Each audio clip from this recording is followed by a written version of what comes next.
მოგესალმებით, მადლობა ჩართვისათვის. ჩვენ ყობახიძის განცხადებები, რა თქმა უნდა, სერიოზულად არ უნდა მივიღოთ. ეს ადამიანი არ არის პრინციპში სერიოზული პოლიტიკოსი, მას შეუძლია დილით ერთი თქვას, შუადღით მეორე და საღამოს აბსოლუტურად სხვა რამ, რასაც დაავალებს ივანიშვილი იმას საუბრობს. ჩვენთვის, რა თქმა უნდა, მნიშვნელოვანი არის ის, თუ რა განცხადებებს აკეთებს ერთის მხრივ სახელმწიფო დეპარტამენტი, ამ საუბრებთან დაკავშირებით და მეორეს მხრივ, რა თქმა უნდა, საელჩოს ძალიან სწორი, ლაკონური და ასე ვთქვათ, მნიშვნელოვანი განცხადება, რომელიც ვნახეთ გუშინ, ხო?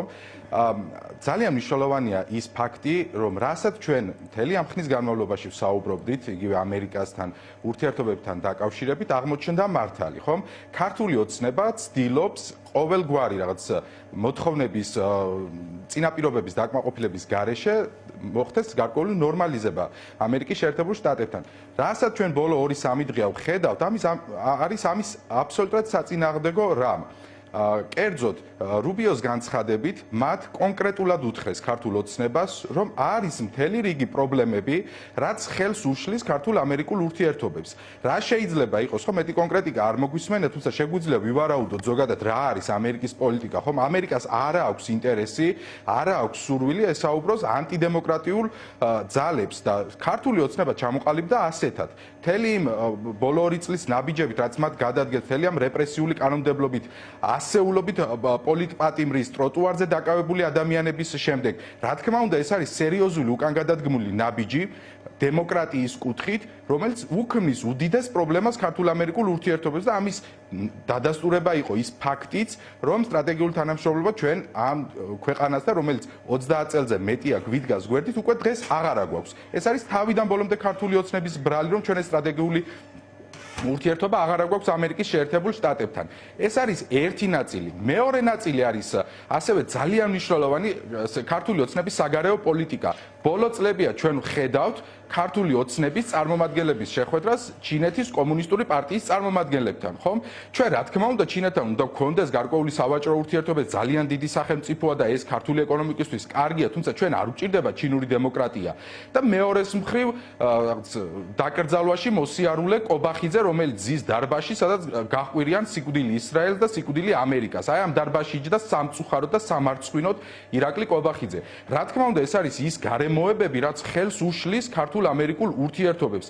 და სავარაუდოდ ჩვენ რა თქმა უნდა შეგვიძლია ვივარაუდოთ და პრინციპში ჯო უილსონის ნათქვამის შემდეგ, როდესაც მარკო რუბიომ უპასუხა, რომ აბსოლუტურად ყველაფერში ეთანხმება და ჯო უილსონმა რა განაცხადა, რომ ეს არის ჩინეთის კომუნისტური პარტიისა და ირანის ისლამური რესპუბლიკის ვასალი მთავრობა, ხომ? თუ ქართული ოცნება შეიცვლის ზნეს, რა თქმა უნდა ბურთი უკვე მათ მოედანზეა და შეგვიძლია ჩვენ რომ იყოს გარკვეული ნორმალიზება და გარკვეული ურთიერთობების აღდგენა ამერიკის შეერთებულ შტატებთან. ამიტომ ახლა უკვე მათი გადასაწყვეტი, ამიტომ ყობახიძის დღევანდელი ნათქვამი, რითაც თქვენ დაიწყეთ, ეს არ უნდა მივიღოთ სერიოზულად, რა თქმა უნდა, ხა ეს ადამიანი იწოდება საქართველოს პრემიერ-მინისტრად და აქვს მის პოზიციას მნიშვნელობა, თუმცა თუ ხვალ მას დაავალებენ რიტორიკა შეცვალოს, ისე როგორც ეს არაერთხელ უქნია ქართული ოცნების სხვა წარმომადგენელსაც, რა თქმა უნდა, კარდინალურად სხვა რამესაც მშვენივრად ისაუბრებს.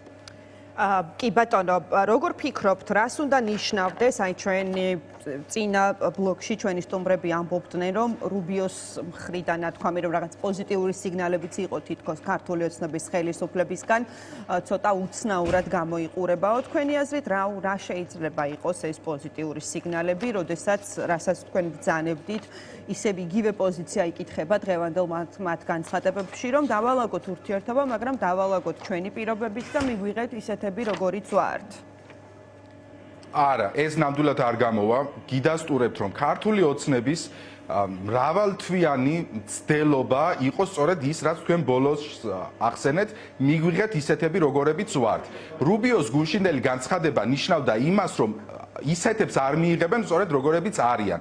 მათ მოუწევთ მთელი რიგი დემოკრატიული ნაბიჯების გადადგმა, მოუწევთ ამ რეპრესიული კანონმდებლობის, ასე ვთქვათ, გაუქმება და ასე შემდეგ. არ მინდა ეხლა კონკრეტულ საკითხებში შევიდე, იმიტომ რომ ეს მოგეხსენება დახურული შეხვედრები იყო და რა თქმა უნდა არ გამოსულა საჯარო თუ რა ასე ვთქვათ სურვილები აქვს ამერიკის შეერთებულ შტატებს რომ საქართველოს დემოკრატიისკენ გადადგას ნაბიჯები ამაზე ვერ ვისაუბრებ თუმცა პრინციპი რაც ქართულ ოცნებას აქვს უკვე დიდი ხანია რომ მიგვიღეთ ისეთები როგორებიც ვართ მათ ეს არ გამოუვიდათ მე სურს გაგახსენოთ ჩემი კოლეგების მათ შორის ჩემი საუბარით თვეების განმავლობაში სწორედ ამაზე ვსაუბრობდით რომ ქართული ოცნება ამასაც ცდილობს რომ რაღაც გარკვეული ჩვენი მეზობელი რამდენიმე ქვეყნის მსგავსად იყოს რომ აი ესეთი არადემოკრატიული ხალხი ვარ ჩვენგან არაფერი არ გამოვა და მოდი რა ჩვენ დაგველაპარაკეთ იმიტომ ძალაუფლება გვაქვს რუბიოს გუშინდელი განცხადება იყო აბსოლუტურად დასტური იმისა რომ ქართული ოცნება ვერ მიაღწია ამ მიზანს და ვის ვერც მიაღწევს ამ მიზანს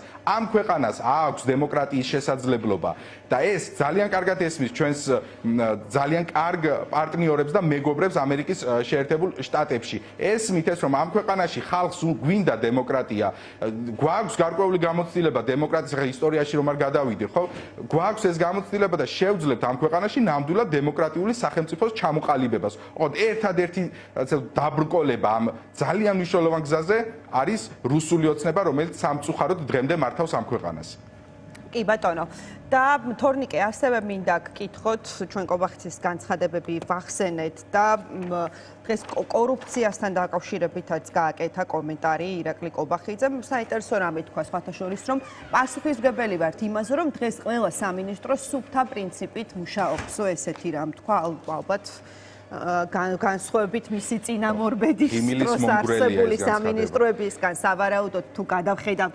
მაღალჩინოსანთა სიას რომლებიც თავად გაუშვეს ციხეში როგორ აღიქმება თქვენთვის ეს განცხადება თუ ვინმე მოიტანს კიდევ ერთ ფაქტსაც რომელიც უკავშირდება სამინისტროს მოქმედ ხელმძღვანელობას სახელმწიფო საწარმოების მოქმედ ხელმძღვანელობას და მათ მიერ ჩადენილ რაიმე კორუფციულ გადაცნობას ერთ ფაქტსაც თუ მოიტანენ ყველას გვირდებით რომ რეაგირება გვექნება მყისიერიო ან ჩემ დროს ყველაფერი კარგად არის კობახიძე ცდილობს რომ დისტანცირდეს ამ კორუფციიდან რაც ხდებოდა თურმე ქვეყანაში თუმცა მას ეს არ გამოუვა მე საზოგადოებას შევახსენებ რომ ირაკლი კობახიძე იყო პარლამენტის თავმჯდომარეც და იყო ასე ვთქვათ პარლამენტის წევრი მრავალი წლის განმავლობაში და ასევე შეგახსენებ წინა მოწვევის პარლამენტში ერთ-ერთი ინიციატივა რაც ჰქონდა ოპოზიციას იყო ელიტური კორუფციის შექმნის ანუ ელიტური კორუფციის წინააღმდეგ დროებით საგამოძიებო კომისიის შექმნა და ამის უფლებამოსილება მაშინ ოპოზიციას პარლამენტში გააჩნდა და იცით რატომ არ შეიქმნა ეს საგამოძიებო კომისია მათ შორის კობახიძე მათ შორის პაპუაშვილმა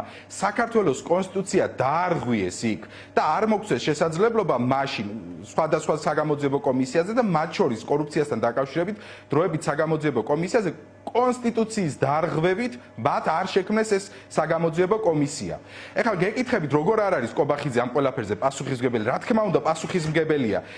პარლამენტი არის მაკონტროლებელი აღმასრულებელი ხელისუფლების. როდესაც ჩვენ საუბრობდით რომ ღარიბაშვილი იყო კორუმპირებული და როდესაც საუბრობდით რომ შვილი კერძოდ ჩარტერით გადააფრინა სასწავლებლად ისინი რას პასუხობდნენ რომ რაღაცები გველანდება რომ ცუდი გვინდა ამ ქვეყნის და ასე შემდეგ ხომ აღმოჩნდა რომ კორუმპირებულები ყოფილან პრემიერი სუსის უფროსიც თავდაცვის მინისტრის ჯარის ქურდობაზე და სხვადასხვა სამინისტროს უმამრავი მაღალჩინოსანი კორუფცია არის ქართული ოცნების სავაჭრო ნიშანი ეს სისტემა ის რაღაც რუსული პოსტსაბჭოთა სისტემა თავიდან ბოლომდე ეფუძნება კორუფციას იმიტომ რომ როდესაც მოიპარავენ თანხებს შემდეგ იქ წილი უნდა მიიტანონ პარტიაში აი როგორ არ არის კორუფცია ერთ მარტივ მაგალითს ვიტყვი თქვენის დებატში თუ გვაქვს დრო აი ფასებთან დაკავშირებითაც საუბრობენ ხშირად ხო აი მოდით ერთ მაგალითზე ავხსნათ რატომ არის ფასები ძვირი ამ ქვეყანაში ხო ერთი კვირის წინ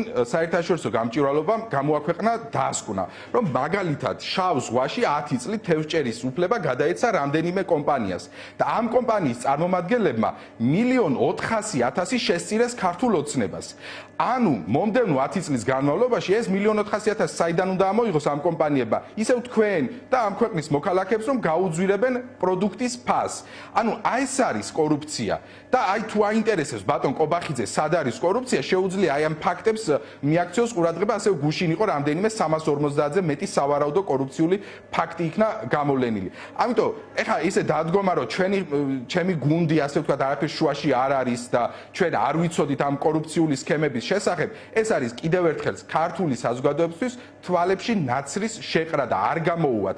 ყველამდე არიან ისინი კორუფციაში ჩაფლულები, მათ ამ კორუფციულ გარიგებებს ეწირება ადამიანების უდიდესი ინტერესი, ხო? ის რომ ბავშვებს წამალი არ აქვთ, იმის გამო არ აქვს დღეს ეს წამალი, რომ კორუფცია ამ ქვეყანაში. ის რომ მოხუცებსაც არ აქვთ წამალი, იმის გამო რომ არის კორუფცია. პენსია იმიტომ არ იზრდება ამ ქვეყანაში, იმიტომ რომ არსებობს ამ ქვეყანაში დიდი და აღვირახსნილი კორუფცია. ამიტომ ყობახიძეს მოუწევს პასუხისგება მასაც და მოუწევს ყველას, ვინც წლების განმავლობაში ამ კორუფციულ სქემებიდან ან ხელს ითმობდა, ან ხელს აფარებდა. ეგრე არ გამოვა, რომ ხალხის ფული მოიპარო, შემდეგ რაღაც წახვიდე ან რაღაცნაირად განერიდო სიტუაციას და აღარ მოგეთხოვება პასუხი. ვინც ხალხის ფული მოიპარა, ყველას მოუწევს ამაზე პასუხისგება.